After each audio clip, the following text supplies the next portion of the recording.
साहित्य के इतिहास में बात करें तो क्या पढ़ने वाले हैं? युगों अनुसार विभिन्न विद्याओं के प्रमुख रचनाकार एवं उनकी एक एक प्रसिद्ध रचना, यानी कि हमारे जो जितने भी युग थे, भारतेंदु युग, द्विवेदी युग, शुक्ल युग, शुक्लोत्तर युग यानी कि छायावादोत्तर युग, जितने भी युग थे उन युगों में हमारे कितने लेखक, उपन्यासकार, निबंधकार, कहानीकार, इन्होंने अपना किस युग में कितना योगदान रहा, इनकी कौन सी प्रमुख रचना थी जिससे इनको उपलब्धि मिली, इनसे प्रशंसा मिली, इनसे प्रसिद्धि मिली, उस रचना के बारे में, उस कहानी के बारे में, उस निबंध के बारे में, उस उपन्यास के बारे में हम बताने वाले हैं आपको। ठीक है ना? तो वीडियो को एंड तक देखना, वीडियो को बिल्कुल भी स्किप मत करना। ठीक है बच्चों? मैं कमेंट्स देखना बंद कर रहा हूं, क्योंकि साइड में फोन रख देता हूं। अपने टॉपिक पर आते हैं। बात ज्यादा नहीं करता मैं शायद ज्यादा बात करता हूं, लेकिन मैं चाहता हूं कम से कम बात करूं, टॉपिक के बारे में बहुत ज्यादा अच्छे से क्लियर करूं। बट आप कमेंट बहुत ज्यादा करते हो, है ना? तो कमेंट थोड़ा कम किया करो। ठीक है ना? चलिए, आप कमेंट को साइड कर दो। मैं बोल दिया करूंगा पहले कि बच्चों कमेंट करो, मैं कमेंट देख रहा हूं, मैं फिर उसका रिप्लाई करूंगा। ठीक है ना? क्लास पर फोकस करते हैं। पहला हमारा कौन सा युग था? भारतेंदु युग। बात करते हैं हम भारतेंदु युग की। ठीक है ना? तो इस पर गहरा कलर लेते हैं। भारतेंदु युग। भारतेंदु युग में सबसे पहले है हमारे, देखिए इस तरीके से मैं दे रखे हैं, पूरी सीट देखना, इसका स्क्रीनशॉट ले लो, नहीं तो बाद में मैं इस पर पेन चलाकर खराब कर दूंगा। स्क्रीनशॉट ले लो सभी बच्चे। ठीक है? बात करते हैं इसमें निबंधकार, उपन्यासकार, कहानीकार और नाटककार। ठीक है ना? सबके अपनी अपनी जगह पर दे दिए गए हैं, उसी हिसाब से नाम है इसमें, फिर उनकी रचनाएं हैं। ठीक है? तो निबंधकार में सबसे पहले लेखक हैं हमारे प्रताप नारायण मिश्र, और इनकी सबसे अच्छी रचना कौन सी थी? धोखा। ठीक है? फिर है हमारे एक और बाल कृष्ण भट्ट, इनकी कौन सी रचना थी? निबंध कौन सा था? राजा और प्रजा। फिर है हमारे उपन्यासकार में लाला श्रीनिवास दास, इनकी रचना कौन सी थी? परीक्षा गुरु। फिर है हमारे बाल कृष्ण भट्ट। ठीक है? इनकी रचना कौन सी थी? नूतन ब्रह्मचारी। फिर आते हैं कहानीकार में अंबिका दत्त व्यास, इनकी कौन सी रचना थी? कथा कुसुम कलिका। फिर आते हैं इसमें चंडी प्रसाद सिंह, इनकी कौन सी रचना थी? हास्य रतन। फिर आते हैं हम नाटककार में भारतेंदु हरिश्चंद्र, इनका कौन सा नाटक फेमस था? नील देवी। फिर आते हैं बाल कृष्ण भट्ट, इनकी रचना थी नल दमयंती स्वयंवर। इस तरीके से हमारा जो पहला युग था भारतेंदु युग, उनकी रचनाओं के बारे में, ठीक है, मैंने बता दिया है। बात करते हैं हम द्विवेदी युग की। द्विवेदी युग में माधव प्रसाद मिश्र, ठीक है, इनकी कौन सी रचना थी? माधव मिश्र निबंध माला। निबंधकार की बात कर रहे हैं तो निबंध माला थी। ठीक है? फिर है हमारे इसमें चंद्रघर शर्मा गुलेरी, इनका कौन सा निबंध फेमस था? कछुआ धर्म। फिर आते हैं उपन्यासकार में देवकी नंदन खत्री, ठीक है, इनकी रचना कौन सी थी? चंद्रकांता। फिर है किशोरी लाल गोस्वामी, इनका कौन सा था? तारा। फिर है राजा राधिका रमण प्रसाद सिंह, इनकी कौन सी कहानी थी? कानों में कंगना। विश्व भरना शॉर्ट में लिखते कर करके विश्व भरनाथ शर्मा कौशिक, इनके थे कौन? रक्षाबंधन। ठीक है? फिर नाटककार हैं लक्ष्मी प्रसाद, इनकी कौन सा नाटक फेमस था? उर्वशी। शिवनंदन सहाय, इनका कौन सा नाटक था? सुदामा। इसके साथ हमारी पहली सीट कंप्लीट होती है। फिर आगे आते हैं हम इसमें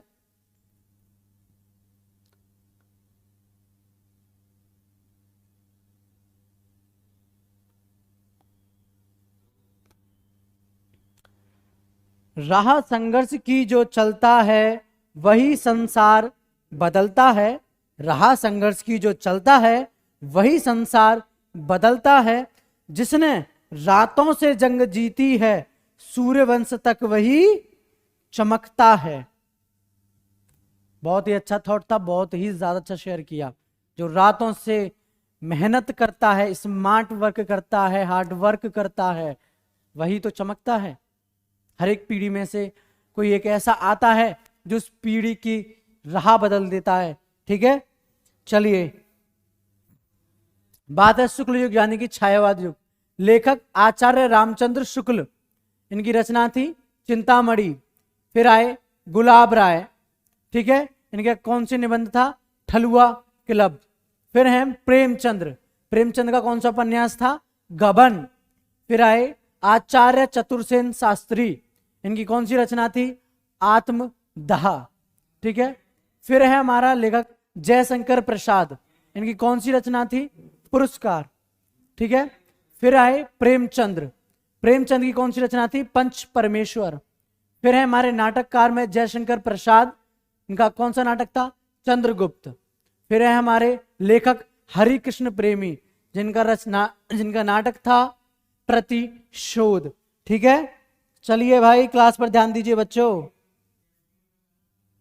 शुक्लोत्तर यानी कि छायावादोत्तर युग। हजारी प्रसाद द्विवेदी, कौन सा निबंध था इनका, कल्पलता। डॉक्टर जैनेन्द्र कुमार, जड़ की बात। फिर है उपन्यास यशपाल झूठा सच, कौन सी थी यशपाल की रचना, झूठा सच।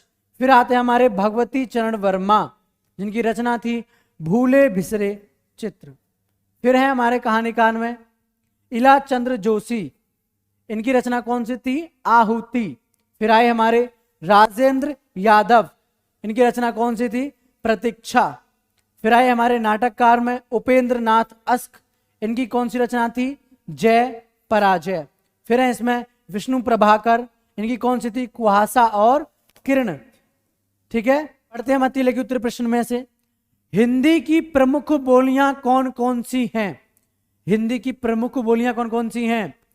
पहली है हमारी ब्रज भाषा, सेकंड बुंदेली, तीसरी हमारी हरियाणवी, चौथी हमारी अवधी एंड पांचवी कन्नौजी। फिर बघेली, छत्तीसगढ़ी और खड़ी बोली। आठ हमारी प्रमुख भाषाएं हैं, प्रमुख बोलियां हैं। ठीक है ना, चलिए हम भी अच्छे हो जाएंगे टाइम तक, चलिए अच्छी बात है। फिर आया नेक्स्ट क्वेश्चन हमारा, प्राचीन ब्रज भाषा गद्य की दो रचनाओं के नाम लिखिए। ब्रज भाषा गद्य की रचना श्रृंगार रस मंडल, जिनके लेखक हैं विठल नाथ। ये क्वेश्चन, ये बहुविकल्पीय क्वेश्चन बहुत ज्यादा आता है, मैंने इतने सेट्स देखे हैं, ठीक है ना, इतने मैंने प्रीवियस पेपर पढ़े हैं, और मैंने सबसे ज्यादा कॉमन ये क्वेश्चन बहुत ज्यादा आता है, तो इसको याद रखना। अष्टयाम, इसके लेखक हैं नाभा दास। नेक्स्ट क्वेश्चन है हमारा, खड़ी बोली गद्य की सबसे पहली रचना कौन सी है। खड़ी बोली गद्य की सबसे पहली रचना के संबंध में विद्वानों में मतभेद हैं। हमारे पाठ्यक्रम में निर्धारित पाठ्य पुस्तक के अनुसार जटमलकृत गोरा बादल की कथा ही खड़ बोली की सर्वप्रथम गद्य रचना है। ठीक है, कहते हैं कि ये पहली रचना है गद्य की या वो रचना है, लेकिन गोरा बादल की कथा ये सबसे पहली रचना है। ठीक है, सर आज केमिस्ट्री की क्लास क्यों नहीं हुई, आज सचिन सर की तबीयत खराब थी तो इस वजह से क्लास नहीं हो पाई थी। ठीक है, बाकी आपकी 7:15 वाली क्लास होगी, सब कुछ कह नहीं सकते, वैसे यहां तक होगी वो, ठीक है ना, उसका टाइम चेंज नहीं हुआ है। तो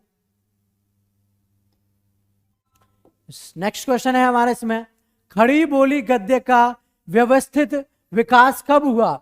खड़ी बोली गद्य का व्यवस्थित प्रयोग 18वीं शताब्दी में पटियाला दरबार के विद्वान राम प्रसाद निरंजनी तथा मध्य प्रदेश के पंडित दौलत राम की रचनाओं में देखा जाता है।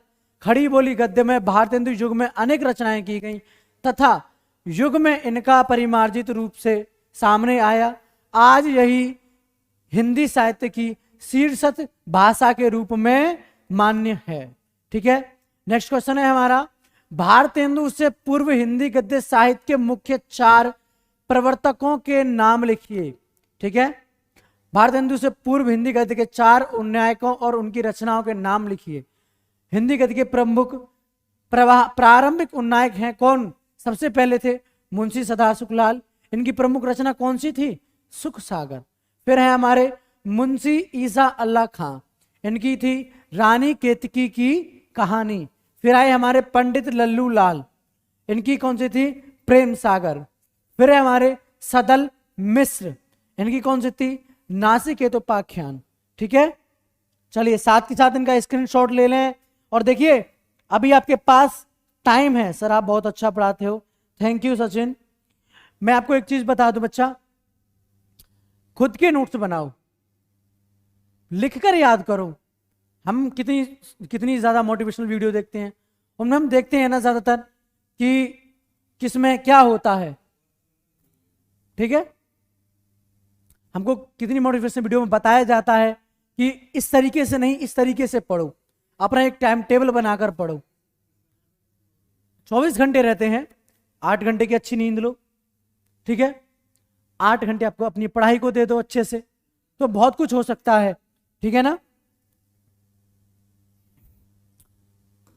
चलिए नेक्स्ट क्वेश्चन है, कलकत्ता स्थित फोर्ट विलियम कॉलेज के उन 2 हिंदी शिक्षकों के नाम लिखिए जिन्हें खड़ी बोली गद्य का प्रारंभिक उन्नायक माना जाता है। कलकत्ता के फोर्ट विलियम कॉलेज में शिक्षक के रूप में जो कार्य करने वाले थे वो कौन कौन थे? पंडित लल्लू लाल, जिनकी कौन सी रचना थी? प्रेम सागर। कौन सी रचना थी? प्रेम सागर। इस तरह के क्वेश्चन आते हैं कि प्रेम सागर के रचनाकार कौन है? पंडित लल्लू लाल।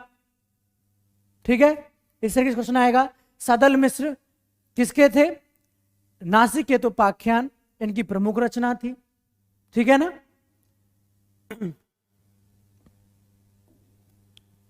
फिर है हमारे मुंशी सदासुख लाल की भाषा की विशेषताएं बताइए। यानी जो मुंशी सदासुख लाल थे उनकी भाषा में, उनकी कविताओं में क्या नया था, क्या था उनकी कविताओं में। ठीक है, 2 बातें दे रखी हैं। उनकी भाषा में सुस्पष्टता का अभाव है, उनकी वाक्य रचना पर फारसी शैली का प्रभाव है। फिर हमारा लास्ट क्वेश्चन है, लखनऊ के नवाब सादत अली खां के दरबार में रहने वाले खड़ी बोली गद्य के प्रारंभिक लेखक का नाम लिखिए। नवाब सादत अली खां के दरबार में रहने वाले खड़ी बोली गद्य के प्रारंभिक लेखक मुंशी ईसा अल्लाह खां थे। इनकी रचना का नाम रानी केतकी की कहानी है। इनकी ये सबसे प्रसिद्धि कहानी थी। ठीक है ना। चलिए इसी के साथ हम क्लास खत्म करें बच्चा।